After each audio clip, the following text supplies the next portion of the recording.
Neste vídeo eu vou mostrar vários gols de falta no Brasileirão, mas não é um edit daqueles de compilado. Ao mesmo tempo que é uma análise extensa baseada numa planilha, mas sem ser só um vídeo de planilha.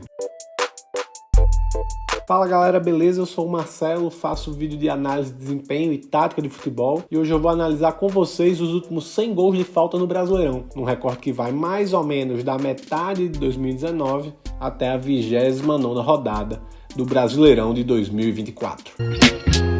Toda análise de bola parada passa por essa parte de coleta e organização dos dados e preferi fazer uma lista de 100 ao invés de edições fechadas do campeonato para que cada gol correspondesse a exatamente 1%. No total das contas, são mais ou menos 5 edições de Campeonato Brasileiro para chegarmos a 100 gols, sendo que cada ano tem 18, 19, 20 gols de falta diretos. Conforme eu fui listando, eu classifiquei o pé da batida, se esquerdo ou direito. Classifiquei o corredor da cobrança dividindo o campo em 5, se a cobrança é no corredor externo, ou se num dos corredores internos, ou se no corredor central. A distância da cobrança eu ordenei da seguinte maneira: cobranças da entrada da área, cobrança na lateral na área, cobranças próximas à linha imaginária de último terço do campo, que são um pouco mais distantes da entrada da área, cobranças muito mais distantes, já próximas do círculo central, e cobrança do meio de campo. Por menos usual que seja, tivemos um gol dessa forma. Além disso, o canto da batida e a altura do chute. Tudo isso é meio que suficiente para termos uma noção técnica de como foram realizadas as cobranças. Porém, o futebol vai um pouco além disso. Há um aspecto mental muito relevante nas cobranças de falta e hoje se fala também um aspecto tático da bola parada, sendo que é cada vez mais comum um integrante da comissão técnica estudar somente a bola parada. Sobre o aspecto mental, eu achei importante identificar o minuto do gol, o mando do jogo, o placar do gol e o impacto do gol no jogo.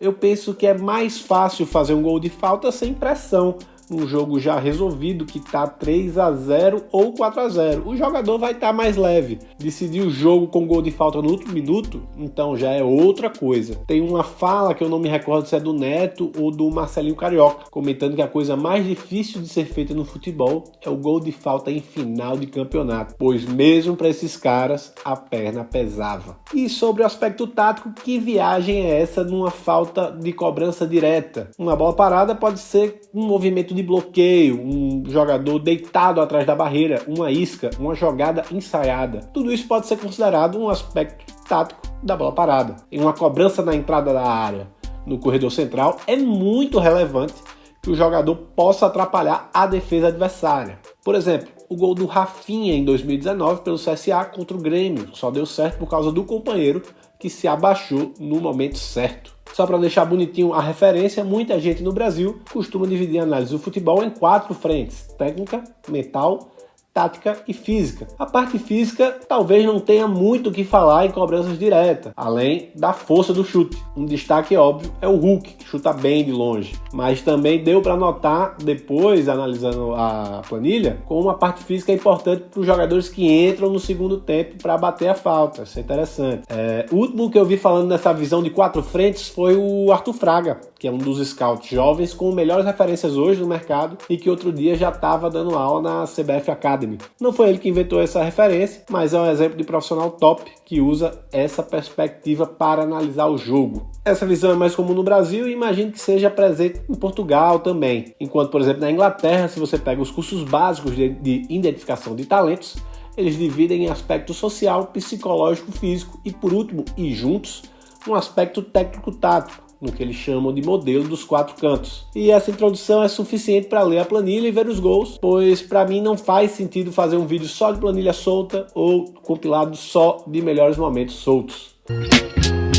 Vamos com o mapa de faltas na tela e com os números, sendo possível notar visualmente como os gols de falta são mais frequentes no corredor central, mais até do que a soma dos corredores internos e um pouco mais próximos do gol. E na real, não precisa ser muito inteligente para perceber isso. O legal e importante é ter a referência numérica exata sobre o número de faltas que entram. A primeira pequena surpresa foi notar como há um pequeno vazio à frente da meia-lua, possivelmente sendo uma distância em que não há espaço suficiente para a bola colocada subir e cair na direção do gol, bem como a barreira acaba posicionada numa distância ótima, que pegaria ainda a bola subindo, considerando a distância. Sobre as formas mais comuns de cobrança, foram 30 gols no corredor central e um pouco mais distante da área, sendo 19 desses 30 encobrindo a barreira. Dá para marcar aí com mais força, como o Hulk fez contra o Palmeiras em 2024, ou mais colocada, como o Roger Guedes fez contra o Atlético Paranaense em 2022. Outro que bate bem daí é o Benítez, que marcou pelo Vasco em 2020. Curiosamente, foi mais ou menos dessa distância que saiu o primeiro gol do Memphis no Corinthians, que não entrou nessa lista, pois eu considerei até a 29ª rodada do Brasileirão de 2024. Inclusive, o dia que eu vi todos esses 100 gols do vídeo foi justamente o dia daquele jogo. As batidas do corredor central mais próximas que resultaram em gols, curiosamente, são mais na força do lado do goleiro, sendo 12 gols como do Valdívia pelo Cuiabá contra o Inter em 2022, numa lei do ex. Arrascaeta contra o Galo em 2023 também, batida forte e meia altura, e mais 7 por cima da barreira desse lugar, colocando a bola, somando 19 gols no meio, mais próximos à área. Novamente contra o Palmeiras, Martim Benítez, mais no jeito do que força é com ele. Dessa vez agora pelo América Mineiro. Já nos corredores internos, que são essas meiotras aí destacadas no vídeo, também chamadas de meio espaço, acaba sendo mais comum vermos gols na entrada da área do que os gols mais distantes. Foram 23 gols por volta dessas zonas e próximos da área, dessa forma. Então lê-se 23%, sendo 14 para o lado da barreira, seja por cima colocando, como fez o Sander pelo Sport em 2021, ou com erro da barreira, como no gol do Arthur Kaique pelo Bahia, que é justamente o que não pode ocorrer numa falta de corredor interno e próxima da área, pois a barreira guarda um lado e o goleiro guarda outro de forma mais clara. Se a barreira errar, lascou. Se a bola passar por baixo, como no gol do Rafael Vaz pelo Goiás em 2020, o gol acaba sendo inevitável. Dando alguns passos para trás nos corredores internos, usar a barreira passa a ser ainda mais relevante. Ao invés de 14 de 23 serem do lado da barreira, são 12 de 17 gols que são chutes do lado da barreira. Ou a batida é forte e colocada, como no gol do Rafael Vaz pelo Goiás contra a Chape em 2019, ou engana o goleiro, que acaba não pulando, como o Fernando Miguel não pulou no chute de Hurtado do Bragantino em 2020. E sendo o corredor interno, fica mais claro o lado do goleiro, o lado da barreira, como eu falei. Então, se a barreira pula, o gol é inevitável. Foi o que ocorreu com o gol do Guarim contra o Grêmio. As batidas no canto do goleiro, ou um pouco mais no meio do gol, a partir dos corredores internos, independente da distância, costumam ser altas ou meia altura, dificilmente rasteiras. Foram 14 gols assim, independente da distância, novamente. Sempre há algo que tira o goleiro da jogada nesses casos. Uma jogada ensaiada, como no caso do gol do Luciano contra o Criciúma. Chute forte no ângulo, como fez o Otero pelo Fortaleza. O gol do Jobson pelo Santos é um composto de várias coisas. Barreira abre, chute de curva, bola meia altura quicando, tudo isso tira o goleiro da jogada, mesmo com a bola indo na direção dele. Sobre os corredores externos, os corredores laterais, curiosamente eles se concentram no lado esquerdo do ataque, com cobradores destros em 9 dos 10 gols a partir dessa região do campo. É razoavelmente comum uma tentativa de cruzamento pedindo um leve desvio, acabar indo direto para o gol, como foi o gol do Ivonei pelo Santos em 2020. Ocorre também da defesa estar certa que seria um cruzamento e acabar falhando, como nos gols do Nino Paraíba pelo Ceará ou do Bruno Nazário pelo Botafogo. Esse último com o agravante da visão encoberta do Cássio pelo zagueiro Bruno Mendes. Já o gol solitário do corredor externo direito é um gol de puro oportunismo, da altura do meio de campo, marcado por Gilberto no Bahia num jogo muito maluco contra o Goiás. Foi 6-4 esse jogo. Aproveitando que estamos falando de chute de longa distância, quem não depende só do oportunismo para marcar de longe é o Hulk, que marcou 2 vezes próximo já do círculo central, inclusive em rodadas próximas. Para finalizar esse bloco geral, eu confesso que os detalhes que podem influenciar o aspecto mental foram os que mais me surpreenderam nesse levantamento, com o número de gols em casa só um pouco mais frequente que os gols fora, gols no primeiro tempo e no segundo tempo também, praticamente iguais. Mas a surpresa vem agora, quando eu notei que 47% dos gols geravam uma vantagem no placar. Eram gols de 1-0, 2-1 ou 3-2. Se tratando de uma grossa maioria, seguidos por gols que geram empate, 27 gols. Isso mostra como são gols decisivos, como a falta é um gol decisivo, como fala meu amigo Caio do podcast. Arsenal em Foco são game changers, né? E eu esperava que o mais comum fossem esses gols em placares elásticos, como fez o Savarino pelo Botafogo no 4-0 contra o Juventude em 2024, ou até como o GG fez o gol de honra do Avaí no 6-1, foi 1-6 no caso do gol, contra o Grêmio em 2019. Eram jogos decididos, né? Não tinha pressão para fazer aquele gol. Então eu imaginava que esses gols fossem a maioria e acabou que eles não foram. Porém, há ainda mais alguns detalhes sobre esses números. Sobre os 47 gols que geraram vantagem, mais do que o dobro ocorreram no primeiro tempo. São 32 contra 15. Um apontamento que é óbvio que o jogo começa 0-0, então é mais provável que o gol do primeiro tempo se trate de 1-0 ou seja um gol que gere vantagem. Mas eu sigo valorizando mais os gols de falta que decidem nos minutos finais. Há uma questão mental e mesmo uma questão física com o jogador mais cansado. Não à toa, dos 40 do segundo tempo em diante, foram apenas 4 gols de falta que determinaram a vantagem do placar e, consequentemente, do jogo, sendo 3 de jogadores que entraram no segundo tempo, como o Patrick de Paula pelo Botafogo, contra o Fortaleza. O único jogador que jogou os 90 minutos e marcou um gol de falta na prorrogação para decidir o jogo nas últimas 199 rodadas do Campeonato Brasileiro foi o Miguel Trauco, do Criciúma, que marcou contra um jogador de linha do Atlético Goianiense, pois o goleiro adversário havia sido expulso. Numa sorte parecida que teve o Ronald do Cuiabá, que também entrou no segundo tempo e virou o jogo contra o América Mineiro, na oportunidade, após a expulsão do goleiro Matheus Cavicchioli. Eu queria fazer uma lista fechada dos últimos 100, como eu expliquei no começo do vídeo, mas para separar os jogadores notáveis, eu precisei ser justo e incluir os asteriscos para os outros gols do campeonato de 2019. O Rafael Vaz marcou mais 2 gols naquele ano e no recorte é o único que marcou 3 gols de falta em uma só edição do Campeonato Brasileiro. Jean-Pierre e Diego Souza foram outros que marcaram um gol, que não entraram nessa lista por uma razão matemática do número redondo. Então, os 3, o Jean-Pierre, Rafael Vaz e o Diego Souza, são os únicos com 4 gols de falta na Série A de 2019 para cá. Agora, se a conversa é o destaque individual, realmente o Hulk está num outro patamar, além de ser uma variedade enorme de maneiras de marcar de falta. São gols mais de longe ou mais próximos da área, bola rasteira, forte no canto do goleiro, sobre a barreira e botando no ângulo. Sempre são gols que geram vantagem no placar ou empate. Foram 3 gols no primeiro tempo, 4 no segundo tempo. Gol em clássico. Ele marcou de falta em todos os anos que disputou no Brasileirão.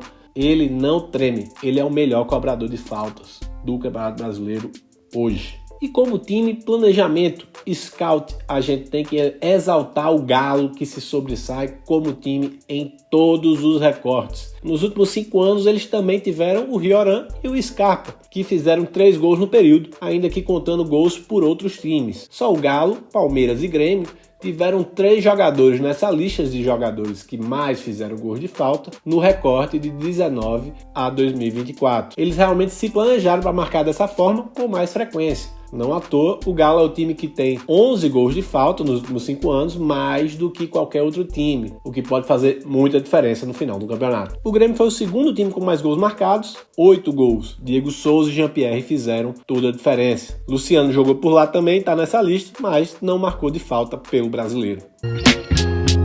Eu fiz questão de separar os gols dos clássicos pela tese de que no clássico a perna pesa. Para fazer gol de falta no clássico tem que ser grande e o mental tem que se sobrepor.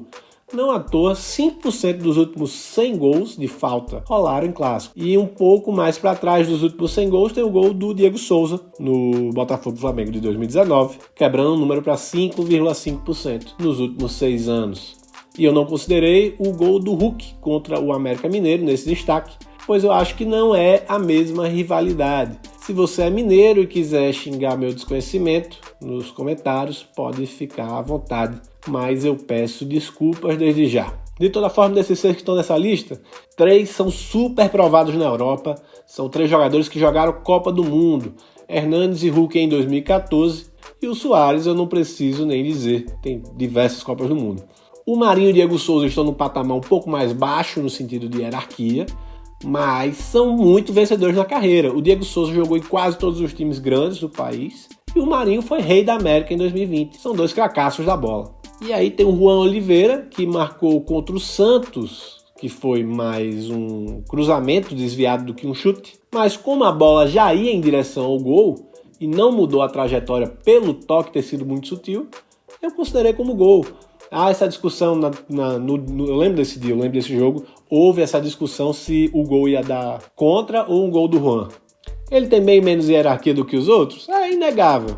Porém, esse trecho do vídeo é sobre o aspecto mental, tá certo? E nesse sentido é muito legal que ele apareça por aqui. Aos 24 anos ele tem um histórico pesado de lesões de ligamento cruzado, somando pelo menos 4 cirurgias de joelho. E para superar isso e jogar bola, tem que ter uma cabeça muito boa. Então ele merece demais esse destaque e eu, pessoalmente, torço muito por esse moleque, de verdade. Agora, na edição, eu notei que deixei passar um gol do Vitor Luiz no clássico do Coxa contra o Furacão em 2023. O Vitor, lateral hoje no Vasco, é um jogador de bom nível, mas certamente um pouco abaixo da carreira do Marinho ou do Diego Souza.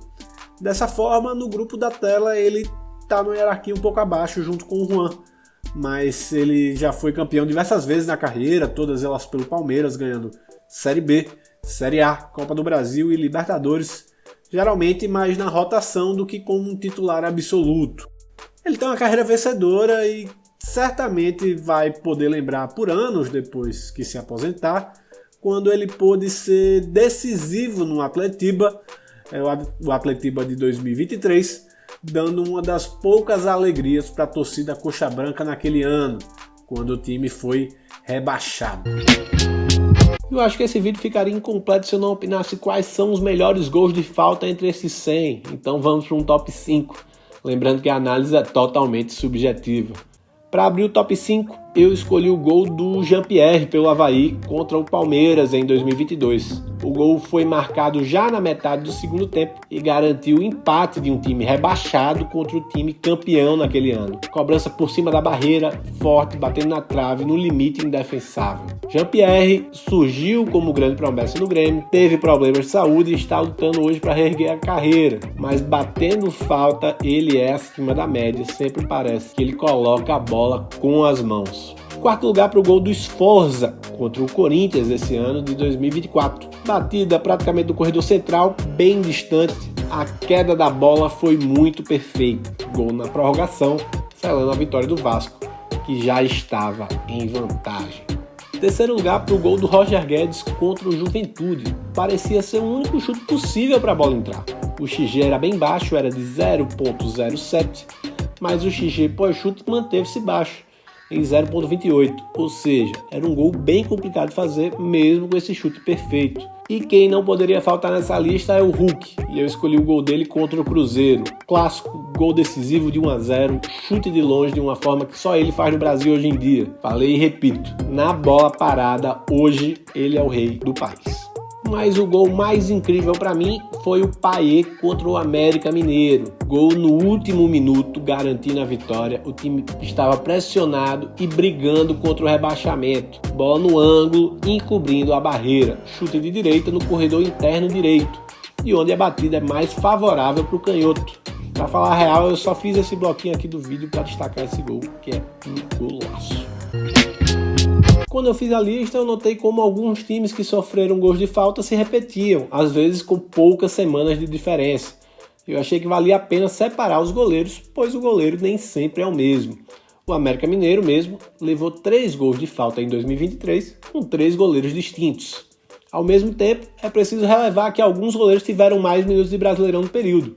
Por isso, destaquei a quantidade de jogos. Aliás, para facilitar a contagem de jogos, eu precisei considerar todo o Brasileirão 2019, aumentando o número de gols de 100 para 109. Então, por média, os números do Everton não estavam tão acima do normal, pois ele tem muitos jogos. Sendo até mais justo com o goleiro do Palmeiras, em 2 gols que ele sofreu, a barreira dele abriu. E ainda teve outro que a bola desviou. Então acaba sendo algum azar da parte dele também. O que realmente depõe contra ele, na minha opinião, foi ele ter levado gol de falta todos os anos da contagem. 2019, 20, 21, 22, 23 e 24. Já o Paulo Vitor e o Gustavo Pinto, goleiro hoje do Criciúma, acabam ficando bem abaixo pelo número reduzido de jogos. Além disso, eles são os únicos que sofreram 3 gols de falta no mesmo ano de Brasileiro, o que é bem ruim. E pela quantidade de jogos, entre os que mais sofreram, o Cássio é quem tem mais jogos no período,